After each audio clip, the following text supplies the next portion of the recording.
Good morning, everybody. And have we seen the last of Pete Alonso and Edwin Diaz as New York Mets? We've been, talking about the inevitability that these guys would be opting out. Well, yesterday it became official. And now comes the time for some tough decisions for David Stearns. Listen, we've done videos again talking about the inevitability, both about Pete Alonso and Edwin Diaz, that they would opt out and what that means and how it would play out, how it may not play out. We've talked about it the last couple of days on Blunt Thoughts Live. But once again, it is a topic that's going to go on and on and on and on. So once again, we're going to give our 2 cents here on the Mets Morning Blunt. And we'll be right back with just that. Don't forget, if you like what you see and what you hear here on Blunt Thoughts Sports, give us a subscribe, give us a thumbs up, share, all that good stuff. But for now, we'll be back. Have we seen the last of these guys? I know for me, I sure hope not. Let us know what you think. We'll be right back.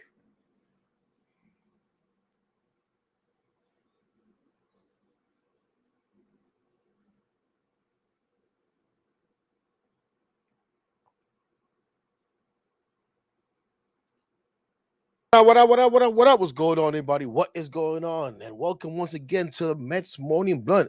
And yesterday, we talked about the free agents. What was it? 7 free agents that we talked about it. We talked about whether we want to bring them back or not. And for the most part, is it was a wide spread no thank you. Thank you for what you've done, but go ahead. Good luck in your next endeavor.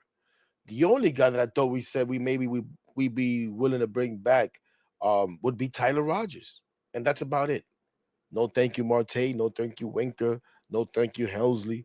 No thank you, Mullins, and so on and so forth. I even forget the rest of the list. Who the hell cares? But we also talked about how there was two guys that were going to be added to that list, and the story was going to be very different when it came to those two. And yesterday it became official as both Edwin Diaz, as he opted out first, or at least the news came out first that Edwin Diaz opted out of the last 2 years, and what is it, $34 million left on his contract. Let me just double check that to make sure. I'm pretty sure that's what it is. Let's see. I just had it. Yes, 2 years and 38 million of his contract, and obviously Peter Alonso opted out of the 1 year and $24 million left on his contract. And we knew both those things were going to happen. We knew both those things were going to happen. We knew it was going to happen for Pete because we know Pete wants more. In my opinion, deserves more. Debate goes on and on and on about whether the Pete feels disrespected, should it feel disrespected, doesn't feel disrespected. I say it over and over. It doesn't matter what we think about that. What matters is how Pete feels and what he thinks. And if he feels and thinks that he was disrespected, we don't have to agree with it. That is how he feels. Is that going to affect the negotiations in a negative way? We hope not. But the reality is, it probably will. I keep saying it. I've been saying it lately. Peter Alonso is probably going to charge the New York Mets a premium to come back because of that disrespect. How much that premium is going to be, I don't know. Is David Stearns going to be willing to pay that premium? I don't think so.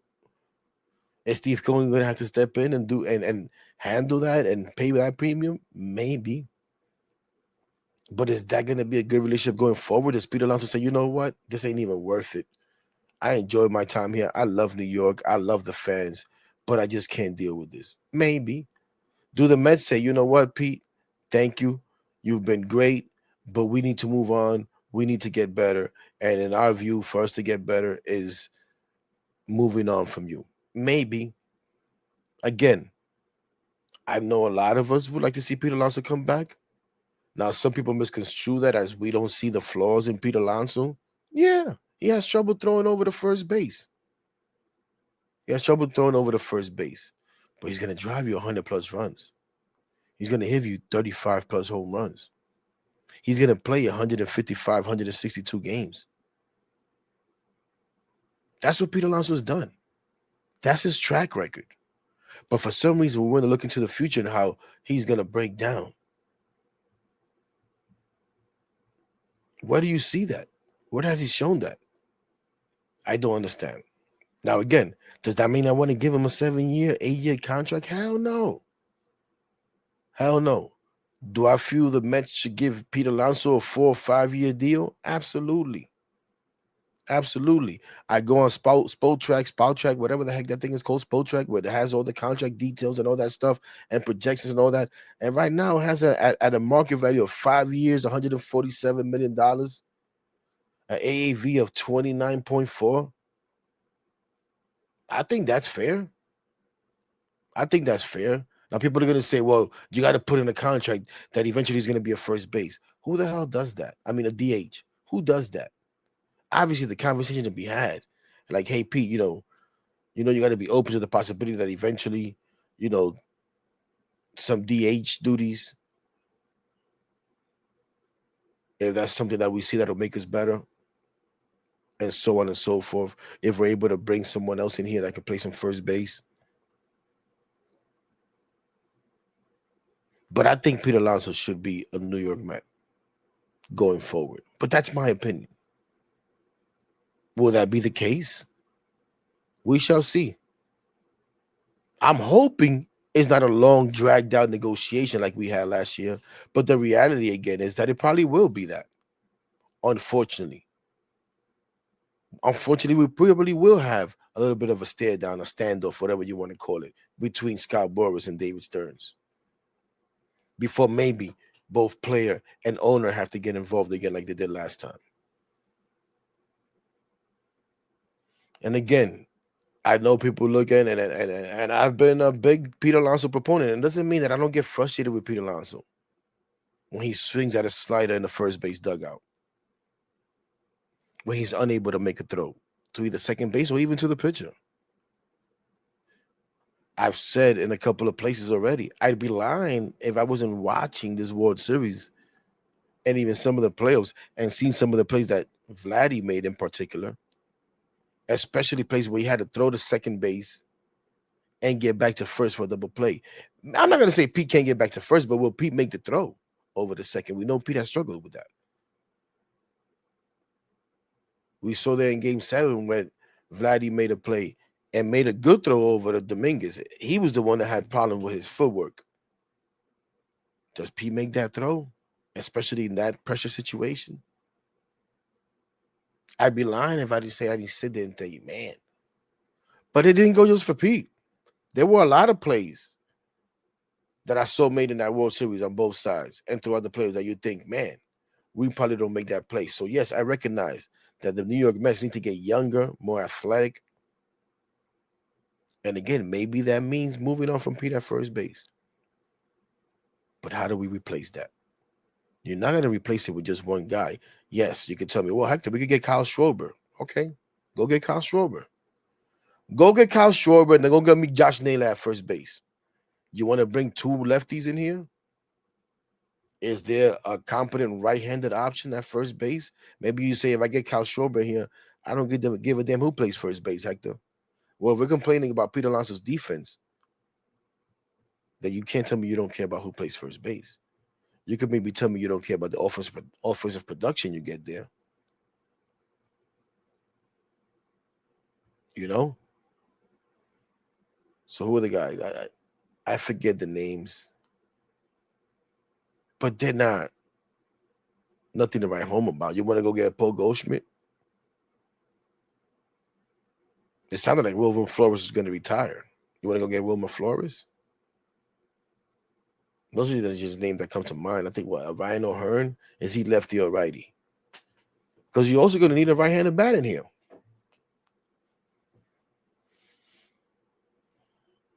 But again, I think it should be every attempt made within reason to bring back Pete Alonso. Now, if Peter's hung up on 7, 8 years and someone's willing to give it to him, okay, Pete, see you later. See you later. But I also don't think we should squeeze him for everything. I do think, luckily for him, he'll have a better market. He'll have a better market this year. So there will be competition out there for him. But even if they say it's not as robust as some would think, can we just not offer Pete a fair deal, man? Just make Pete a fair offer, man. Please. And as we get out of here, I left Edwin Diaz for last because I've said it over and over. I've said it over and over. In my opinion, the only reason Edwin Diaz opts out is because it's the right thing to do. It's not because Edwin Diaz feels like he needs to get more money or he wants to leave the Mets. He may want more years. Who wouldn't? Who wouldn't? With the way he pitched, why not? But again, Edwin Diaz opted out of 2 years, 38 million. Spolchuk has him projected for 4 years, and I forget the number, but like an 18 AAV, 18 mil per AAV. It's like 74 million, something like that. Can you give Edwin Diaz 4 years? Again, who are your replacements? The returning from injury Drew Smith, whom they still haven't picked up an option on. You want to go try Ryan Helsley because he may want to take a lesser deal, lesser commitment, like David Stearns like. He may only want 1 or 2 years or 1 year with an option or some crazy stuff like that to try to prove it. You want to go get, what is it, Robert Suarez, who's older than Edwin Diaz by like 3, 4 years. You want to get Kenley Jansen, who's I think almost damn near 40.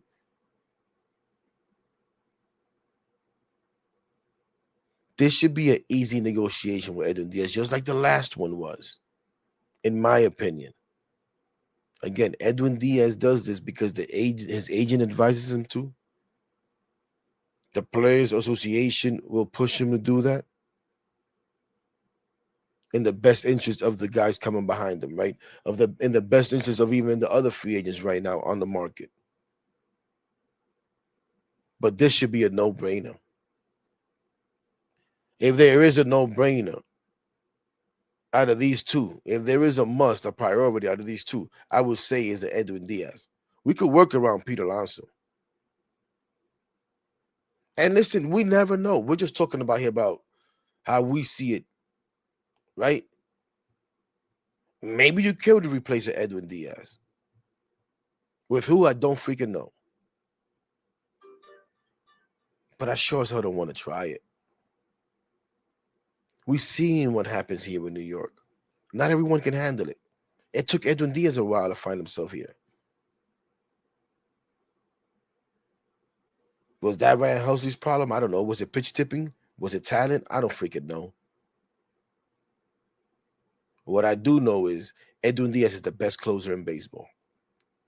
And the New York Mets should be trying to win a World Series in 2026, 27, 28, 29. And I know there may be a work stoppage, Hector. There may not be no 2027. All right. So go out there and try to win in 2026. And if you want to try to win in 2026, in my opinion, Edwin Diaz and Pete Alonso should be a part of that with additions of a number one starter, more bullpen help, more offensive help, better defense, all of that. But these two guys should be part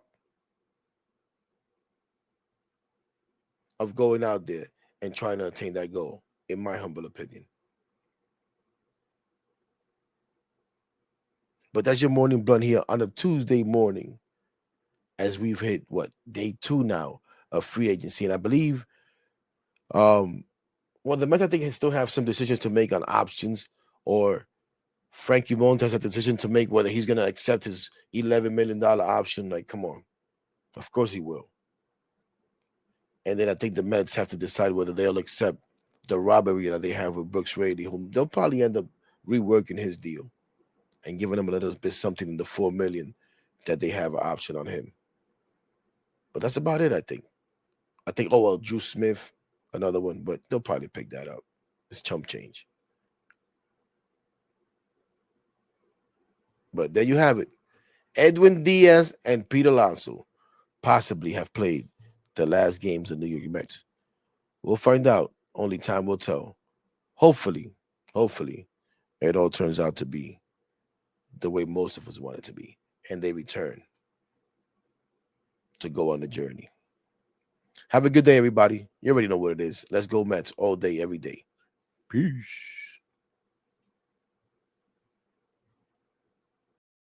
Full of animals and we made ourselves with minimal. Fuck you, no subliminals. Putting in this work, nigga. That's why they feelings hurt, nigga. Swear we need a hearse cause we rep our shites to the dirt, nigga. If I'm in the club, I'm